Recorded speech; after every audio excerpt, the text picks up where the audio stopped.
Fold down your hands, give me a sigh, put down your lies, lay down next to me, don't listen when I scream, bury your doubts and fall asleep.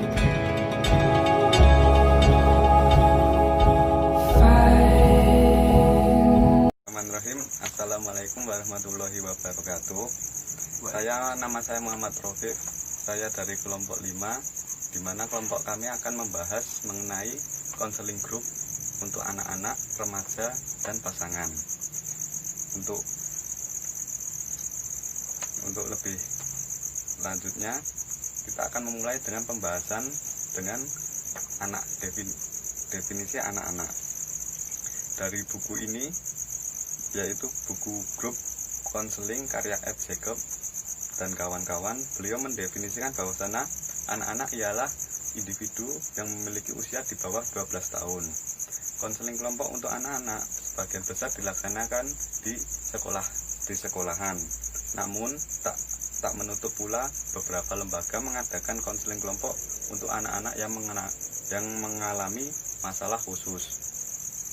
Konseling kelompok di sekolah biasanya dilakukan oleh konselor yang berada di sekolah tersebut. Namun terkadang konselor dari pusat kesehatan mental juga dapat membantu untuk menangani masalah-masalah terkhusus yang terjadi di wilayah sekolah tersebut. Kebanyakan konseling kelompok bagi anak-anak membahas tentang nilai-nilai yang membangun keterampilan sosial, konsep diri, dan keterampilan akademik. Menurut Sketchman 2004, ada kesepakatan di antara para profesional berdasarkan bukti penelitian intervensi kelompok dengan anak-anak itu lebih efektif karena kemungkinan anak-anak akan mendapatkan tempat untuk belajar mengekspresikan diri dan mempraktikkan keterampilan yang baru dengan teman-teman sebayanya teman-teman bermain mereka. Konseling dan dukungan kelompok bagi anak-anak sangatlah berharga karena anak-anak akan merasa tidak sendirian dan tidak kesepian. Dan juga konseling kelompok bagi anak-anak bisa memberikan efek untuk sebagai dukungan dan informasi yang baik bagi anak-anak tersebut. Untuk kelompok anak-anak yang berusia di bawah 7 tahun, Jacob dan kawan-kawan menyarankan untuk membanyakkan untuk sesi bermain mereka, yaitu seperti menggambar, bermain-mainan balok, bermain pasir, atau lain sebagainya, karena di usia 7 tahun ke bawah, anak-anak cenderung untuk bermain-main dan dunia mereka memang adalah dunia bermain. Ya, yang berikutnya yaitu jenis kelompok dalam konseling grup untuk anak-anak. Banyak perbedaan mengenai hal ini. Namun biasanya konseling kelompok untuk anak-anak memiliki topik tertentu atau tentang keterampilan pribadi. Berikut adalah contoh topik beberapa daftar topik yang sering diadakan dalam grup kelompok konseling anak-anak di sekolahan. Yang pertama mengenai konsep diri, manajemen emosi, akord dengan saudara kandung, rasa malu, persahabatan, tinggal di keluarga tiri, hidup dengan orang tua yang kecanduan dengan obat-obatan, ADHD atau yang sering kita sebut dengan hiperaktif, memperbaiki akademik atau nilai, dan lain sebagainya. Untuk yang konseling dalam lembaga luar itu biasanya untuk menangani masalah-masalah yang lebih serius. Seperti contoh, yang pertama ialah masalah perilaku yang parah, seperti contohnya seorang anak yang kecanduan bermain game, atau anak yang suka berbohong atau mencuri uang dari orang tua mereka. Yang kedua yaitu perceraian, maksudnya anak yang memiliki yang broken home lah istilahnya, yaitu orang tua mereka bercerai. Yang ketiga, keluarga salah satu anggota keluarga anak tersebut kecanduan alkohol. Yang keempat, anak-anak yang dilecehkan atau yang mengalami pelecehan seksual terhadap orang dewasa. Karena empat masalah tersebut membutuhkan konselor yang terampil. Untuk pembahasan berikutnya yaitu tahapan screening.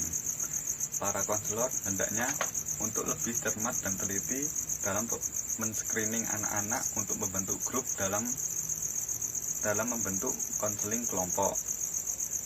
Mungkin beberapa referensi dari guru atau beberapa pengakuan dari anak-anak dapat dijadikan sebagai referensi bagi seorang konselor dalam membentuk sebuah grup. Namun hal tersebut hanyalah sebagai referensi saja atau sebagai bahan pertimbangan saja, karena ada beberapa anak yang lebih baik dirujuk untuk konseling individu, seperti contoh anak-anak yang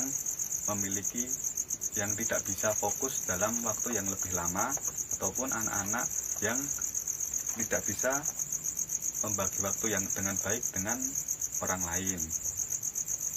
Oleh sebab itu,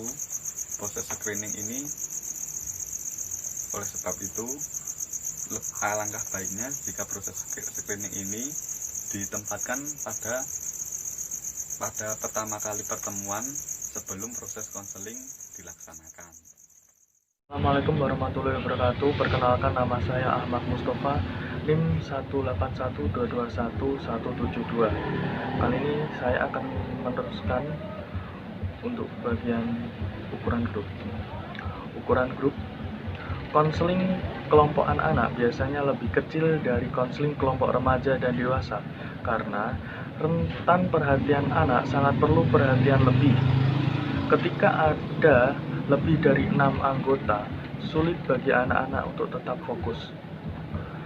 4 adalah angka yang bagus untuk kelompok yang dimana anggotanya itu kesulitan berinteraksi dengan orang lain ataupun kesulitan untuk fokus. Maka pemimpin dapat membuat grup dengan maksimal 4 anak. Durasi sesi. Kebanyakan konseling kelompok anak-anak berlangsung selama 30 menit. Meskipun beberapa mungkin selama 40 menit atau paling pendek 20 menit. Setiap pemimpin harus memutuskan berapa lama waktu terbaik berdasarkan usia anak serta topik atau tujuan sesi dalam konseling kelompok. Jumlah sesi. Beberapa konseling kelompok untuk anak-anak hanya berlangsung selama 1 atau 2 sesi, karena mereka lebih bersifat pendidikan fisik atau berurusan dengan topik-topik tertentu yang dapat dibahas dalam beberapa sesi. Konseling kelompok lain mungkin berlangsung selama 8 sesi atau lebih, seperti pada kasus perceraian, pertemanan, atau tinggal di keluarga tiri. Konselor sekolah mungkin harus menyusun jumlah sesi di sekitar jumlah minggu dalam 1 semester atau 1 semester sekolah. Keterampilan bagi konselor. Yang pertama adalah gunakan model yang berorientasi pada pemimpin sebagai kebalikan dari model fasilitator. Yang kedua, memilih buku dan kegiatan yang bagus. Nomor 3, memilih topik yang sesuai. Nomor 4, variasikan format dan gunakan pendekatan multi indera, latihan cerita pendek, sandiwara dan penggunaan boneka, menggambar dan alat peraga lainnya.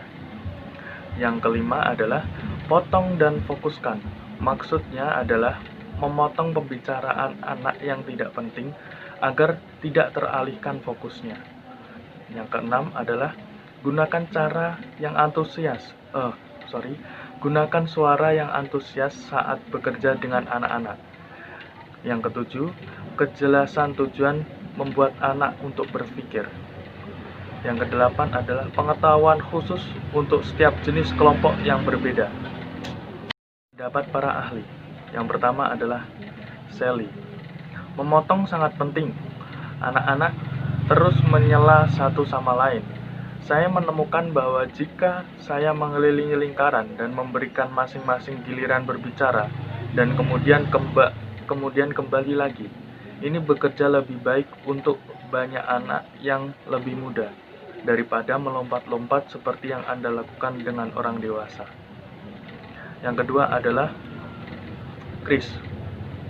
Dalam kelompok anak-anak, Anda benar-benar akan memimpin 95% dari waktu jika Anda ingin anak-anak mengeluarkan apapun dari grup. Karena secara perkembangan, mereka dapat dengan mudah keluar dari subjek. Latihan gerakan sangat penting.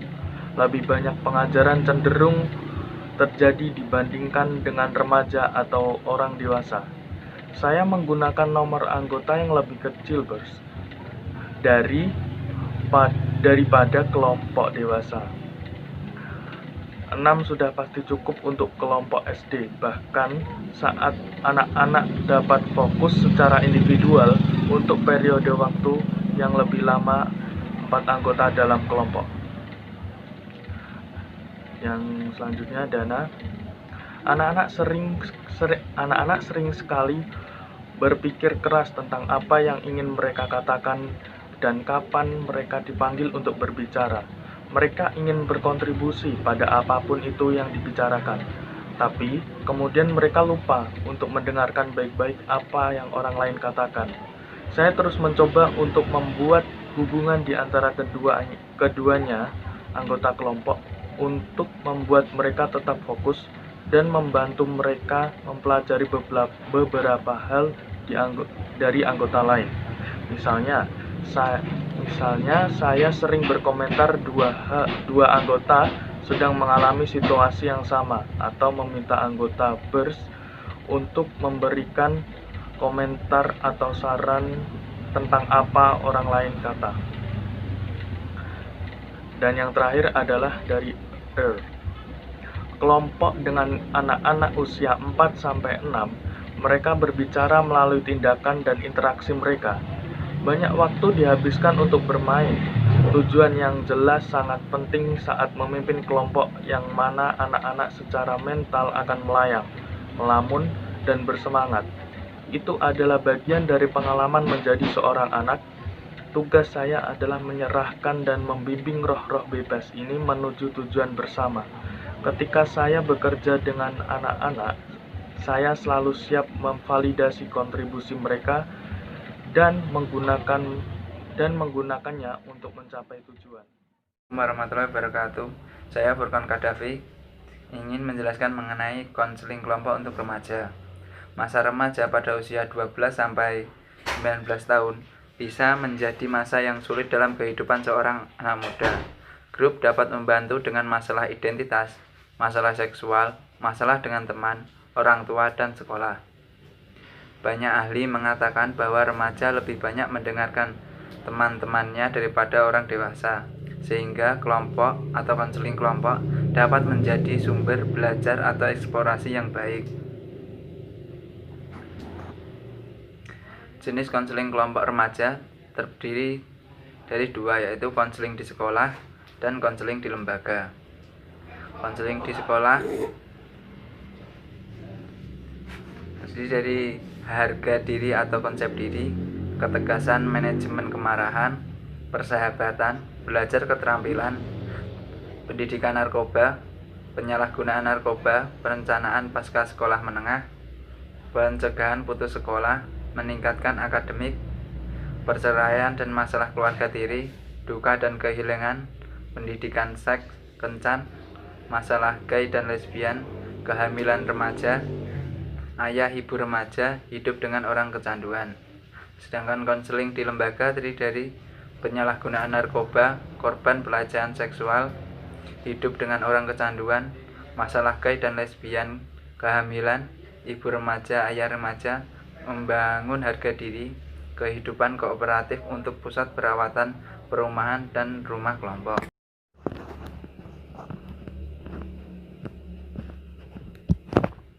Untuk screening, untuk grup sekolah penting untuk menyaring anggota untuk memastikan mereka sesuai dengan grup yang Anda bentuk. Cara terbaik untuk menyaring adalah dengan melakukan wawancara singkat dan mencari tahu mengapa calon anggota ingin berada dalam kelompok. Dalam situasi yang ideal, pemimpin selalu memiliki kesempatan untuk menyaring anggota. Tetapi ini bukanlah bagaimana keadaan dalam banyak pengaturan konseling. Setiap diskusi kelompok remaja akan tidak efektif jika tidak menyentuh remaja non-sukarela. Kelompok yang tidak dapat disaring oleh pemimpin, kelompok ini mungkin perintah sekolah, perintah pengadilan, perintah orang tua, atau agensi yang diperintahkan. Assalamualaikum warahmatullahi wabarakatuh. Saya Mar'atu Solikah. Di sini saya akan menjelaskan poin tentang ukuran grup, di mana untuk hasil terbaik tidak boleh lebih dari 8 anggota dalam pertumbuhan, dukungan, konseling, atau kelompok terapi, dengan idealnya itu 6. Jika kelompok lebih ke arah psikoedukasi, maka 12 anggota mungkin lebih ideal. Meskipun biasanya itu menyatukan kelompok akan lebih baik jika beranggotaan 10. Selanjutnya yaitu durasi sesi. Sesi dengan remaja harus berlangsung antara 40 dan 90 menit. Grup di sekolah itu biasanya berlangsung selama 1 periode, yaitu sekitar 40 hingga 50 menit. Dalam konteks perumahan, sesi dapat berlangsung lebih lama, terutama jika beberapa waktu dihabiskan di rumah bisnis, di pusat kesehatan mental. Kelompok biasanya itu bertemu setidaknya 90 menit. Selanjutnya, saya akan menjelaskan tentang jumlah sesi, di mana sesi itu tergantung pada jenis kelompok dan anggotanya. Beberapa akan bertemu hanya 1 atau 2 kali saja. Lainnya seperti kelompok narkoba dan alkohol, kelompok yang membahas masalah tentang gay dan lesbian, dan kelompok masa percobaan dapat bertemu 10 minggu, bahkan selama setahun penuh. Selanjutnya yaitu keterampilan kelompok. Keterampilan kelompok terdiri dari 1. Pegang kendali, yang kedua gunakan struktur, yang ketiga buatlah itu menarik, dan yang keempat cermat dalam menyeleksi anggota. Selanjutnya adalah komentar para ahli. Sebagai pemimpin kelompok, sangat penting untuk memiliki keterampilan untuk dapat menghentikan anggota remaja yang mendominasi tersebut. Saya telah melihat jenis anak ini mulai membesar-besarkan atau mengarang cerita dan situasi begitu mereka menyadari bahwa mereka mendapat perhatian para anggota yang lain. Untuk melindungi penerimaan ini oleh orang lain, penting untuk menyadari hal ini dan datang membantu mereka dengan menggunakan taktik pemotongan yang efektif. Assalamualaikum warahmatullahi wabarakatuh. Nama saya Lulu Nurrahmah Rosyada. Di sini saya akan menjelaskan mengenai konseling kelompok bagi pasangan.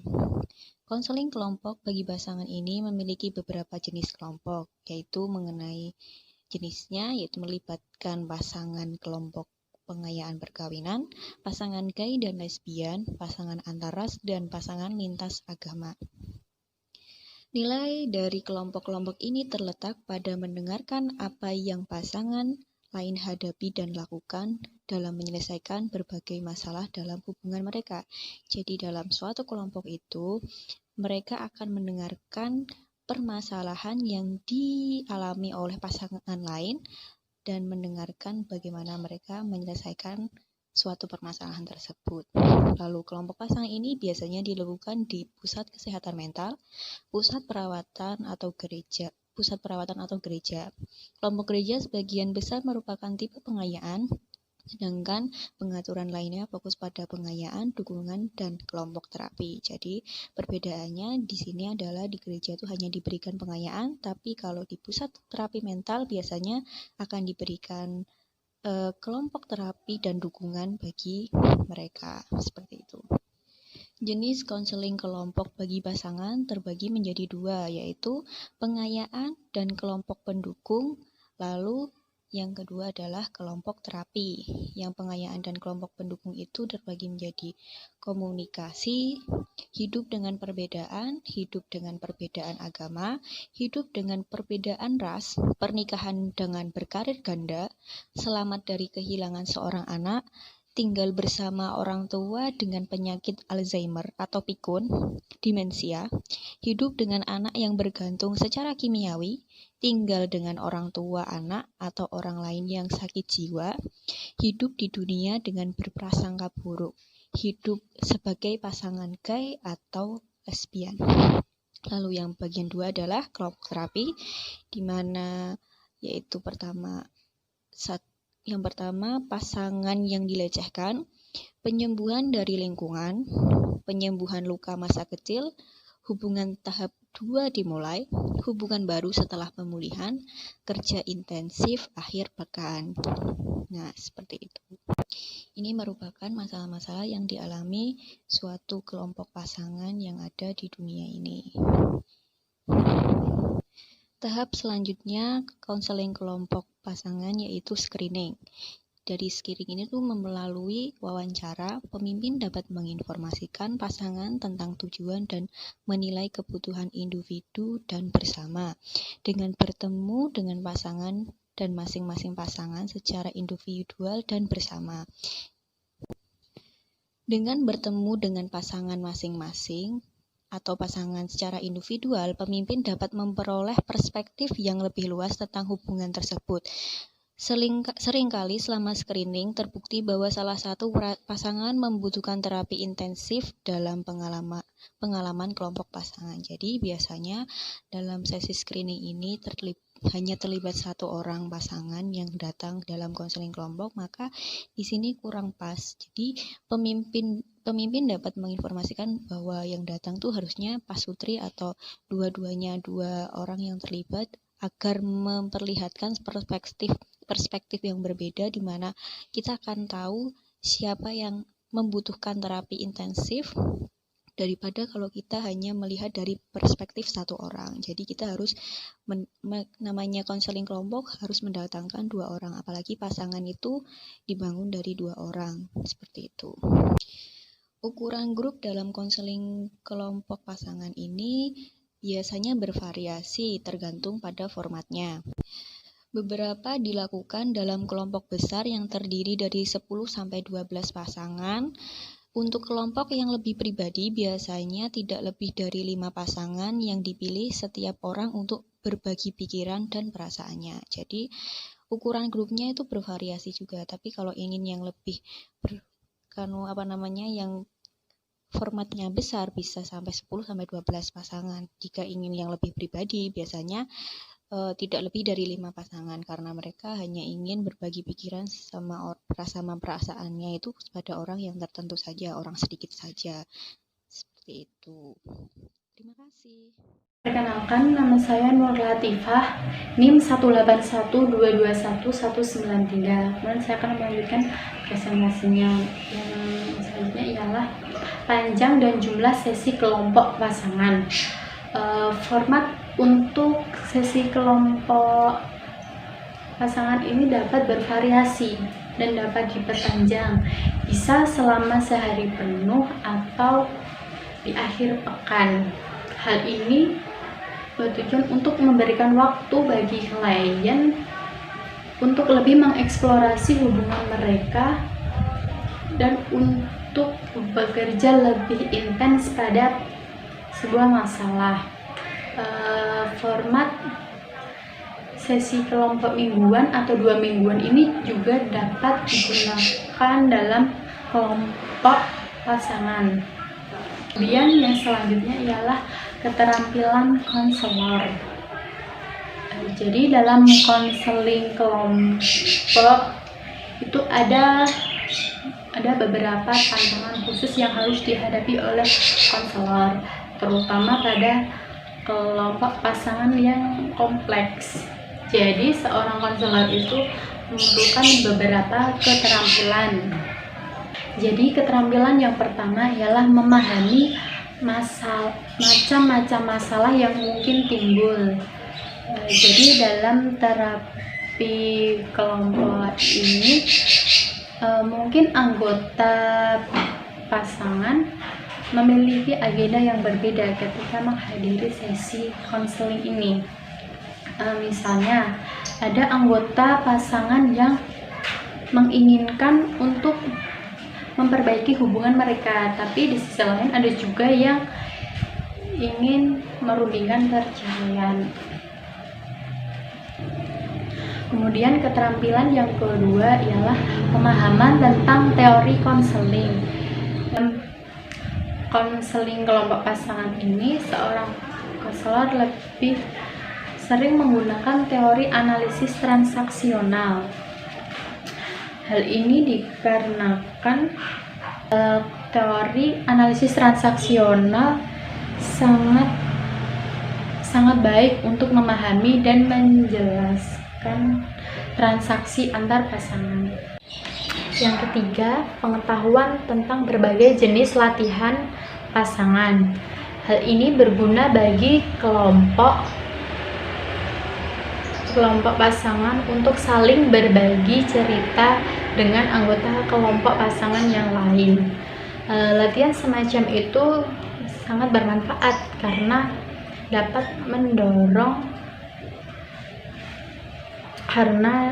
mendorong pasangan untuk melihat masalah yang lebih luas yang dihadapi oleh pasangan yang lain. Yang keempat, penggunaan drama dan psikodrama. Jadi penggunaan drama dan psikodrama ini dalam konseling kelompok pasangan bertujuan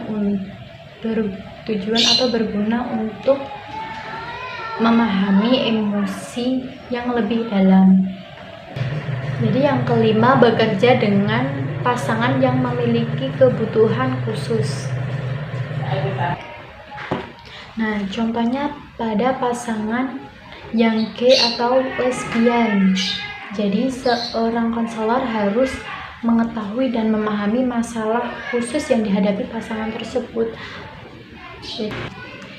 Singkatnya, konseling kelompok ini menarik, dinamis, dan menantang. Jadi, konselor yang bekerja pada konseling kelompok pasangan ini harus memiliki kepemimpinan yang kuat dan memiliki pengetahuan yang luas, baik dalam konseling individu maupun dalam konseling kelompok. Kemudian selanjutnya ialah komentar para ahli. Dalam hal ini saya akan menyebutkan komentar dari PAT. Pendidikan pernikahan adalah tentang mengajarkan keterampilan pada pasangan, sedangkan kelompok terapi menangani masalah khusus pasangan. Screening adalah kunci utama untuk semua kelompok pasangan. Jadi seorang konselor harus banyak memotong dan mengalihkan karena pasangan mencoba menyalahkan, mempermalukan, dan memusatkan perhatian pasangan. Jika seorang anggota berbicara tentang pasangannya, jadi seorang konselor itu menyampaikan kembali kepada orang yang melakukan kesalahan. Jadi itu menurut Pak.